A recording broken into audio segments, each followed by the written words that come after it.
Ngoba ngibingelela ubaba Apostle Sibane nomama Apostle Sibane, abazalwane bonke, ubaba, omama, abafundisi.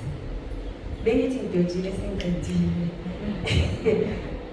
Ngiyabona bangilanda nje eziningi abazalwane. Ngiyaxolisa kakhulu. Ngiyathanda abazalwane. Ngiyathanda ngothando lukaKristu.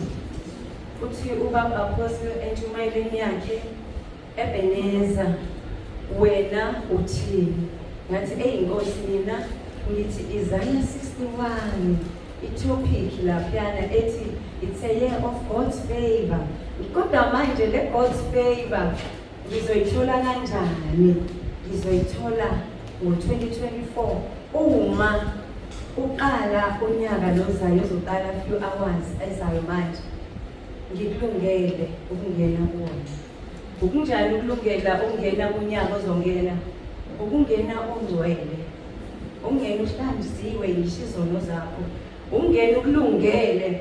Uyabona esethu isikhali songena kunyaka osukuzongena besongena silungisisiwe. Asikho sinisikhathi. Esongena silungisisiwe. Esongena ukuthi Nkosi ngiyangena manje ku-2024 uthele God's favor ngizoyithola kanjani? Akathi mebheka umngcwele akuthole, athi mebheka ukuthi lo ngumntwana wami 24 hours utholakala ngumntwana wakhe bazalwane. Amen. Angidliswanga ukuma sekume upreacher of the day. Ingakho nje sengithithiza umuntu ma before preacher of the day. Uba usemile mina kusafanele ngime egameni likaJesu.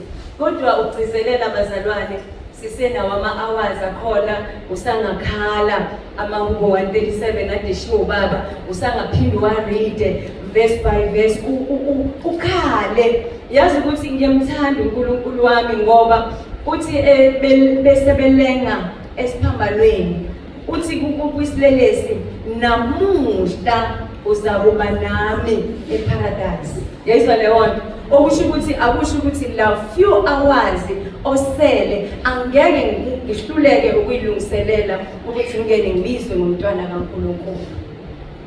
Ngeke ngihluleke ukuyilungiselela bese ngibizwa ngomntwana kaNkulunkulu. Ngicizelela lapho bazalwane ukuthi ayibo noma ngabe uNkulunkulu indlela Nomusa ngayo ngisho ICU yangenelela kumntwana wakhe.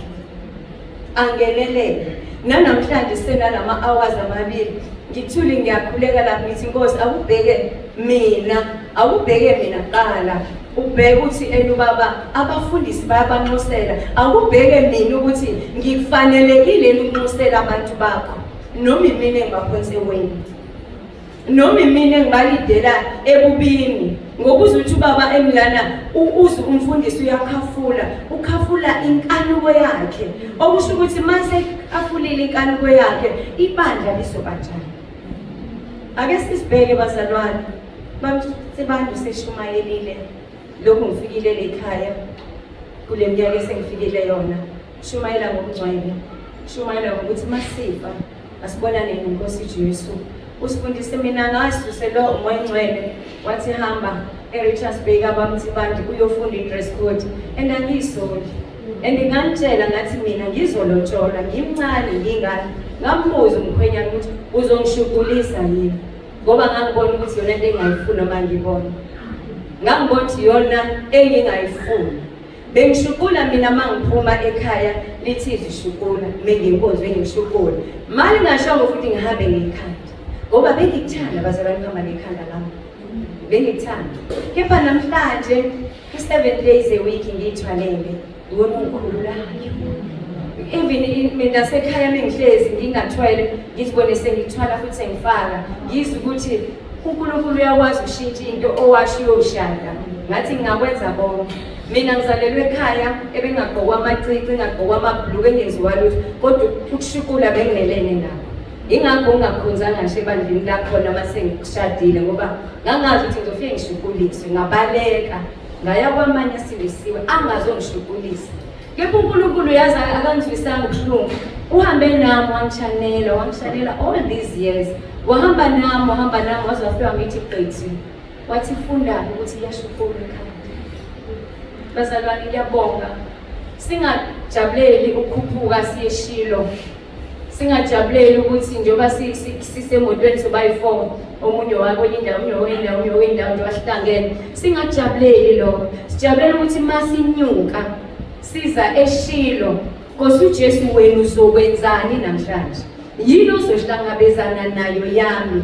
Yini namhlanje ozoyithula kumina obonayo ukuthi noma usungikhonza mntanami kodwa khona lokho ongakhona lento esingakayiyeki, khona lezi zinto ezincane onkani okudinwa okuthukuthela okukhuluma noma kanjani esingakayiyeki ukuthi namhlanje moyingcwele esibhalwe lapha kuMagalatians chapter 5 ngo-22 kanje mengaphosisi eyibhalwe lapho uxabana sixabana sesiphakathi endlini kaNkulunkulu omunye angibukele phansi nami ngithi ngizomdelisa ngoba ngibukela phansi la nami ngizomdelisa ngizombukela phakathi endlini kaNkulunkulu. Sizokwenza njani sisingaphandle sisahlulwa yilezi zinto ngaphakathi endlini kaNkulunkulu?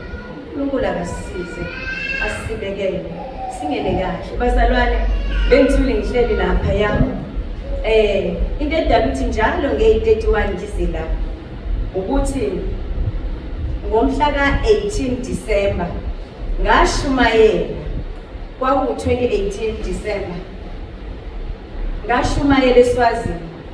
Abantu ababegcwele lolo bandla mhlawumbe bengaphinda kangakwekhona usisi wami babebaningi eHlebulismani. Ngashumayela ngezwi ukuthi abazalwane bayayizwa lento engiyisho. Ngangikhuluma ngo-1 Samuel chapter 1 labuwana eShilo. Ngifuna ukukutshela ukuthi ngashumayela 18 by 23 kwashona indodakazi yami. Mina kade ngitshela abantu ukuthi nongabe kwenzekeni empilweni march forward. Yabona isitha sathi yazi ukuthini lo sizomdelisa. Labantu abashumayeze sifuna ukubona ukuthi njoba eshumayele 18:23 kushona ingane yakhe uzophinda athi uJesu Kristu inkosi. Ngisazosho ngiyoze ngife ngisho in Jesus name. Amen. Amen.